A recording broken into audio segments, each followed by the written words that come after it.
Yo, what is good, YouTube? Krishan checking back in with another video. The prejudging for the Arnold Classic Brazil should be starting at any moment now, but I did want to slip in a few updates before then. You guys are currently looking at Behrooz Tabani, who is the heavy favorite to win this show. This video was taken last night by his coach Milo Sarchev. Behrooz is peeled and also looks hard as nails. I believe he is at his all-time best, and I have to give credit to Behrooz. This guy prepped last year for the Romania Pro, continued to prep for the Mr. Olympia, but was unable to get a visa. Most guys probably would have took some time off after that, but Behrooz kept working, and he's potentially about to win an Arnold Classic. Now, another guy that's going to be competing in this show is Emir Omeragic. Emir is a very young guy, only about 24, maybe 25, and he is coached by Chris Aceto. As you guys can see in this update, Emir comes in next level conditioning, crazy, grainy, gnarly peeled, especially from behind. I'm looking forward to seeing the package that he's going to bring. Overall, last time he competed, he just needed more size. Now switching over to Nick Walker, who recently posted up an update. Nick Walker is currently 5'7", sitting at 271 pounds and still has abs. That's absolutely crazy. And a lot of people are worried about Nick Walker carrying so much mass, but Nick is not the first mass monster. We've had Rolly Winkler, Dorian, Ronnie, Jay. Granted, none of those guys were 5'7", maybe Rolly Winkler, but some guys simply have great genetics for adding mass, and Nick Walker is one of those guys. Now, in the next update of the day, we have a recent update from Tonio Burton, who will be competing at the Cali Pro. Tonio looks crazy, especially in this front lat spread. One of the main issues with Tonio, and this is common with guys coming from 212 to open, the side poses. He doesn't have enough chest to back thickness. Think about even with Sean Clarita or Kamal El Garnett. Those guys can stack up pretty well from the front and the back against a lot of open guys, but from the side is where their true thickness of a men's open bodybuilder really shines.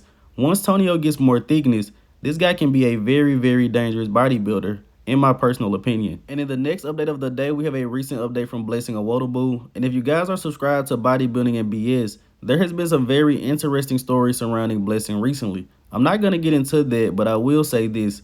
Blessing has to win a show or at least plays very, very well, because at this point, I'm not sure if there are too many people that still take him seriously. And there's no one's fault but his own, in all honesty. Now, switching over to Breon Ansley, who recently posted up an update. I wonder if Breon is still sitting around waiting on this special invite. I think Derek Lunsford applied for one last year, so hopefully Breon has already put in his application. But I really would like to see him do a 212 show before the Mr. Olympia. And also, I think it would help Breon know how to peak properly, because as we know, once you add mass, the peaking process isn't the same with more muscle. But looking forward to seeing the Black Swan on stage. And in the next update of the day, we have a recent update from the Miracle Bear Urs Kalecinski, who is looking pretty good. Urs has definitely added on some size, but is still staying in pretty good condition, which he is known for.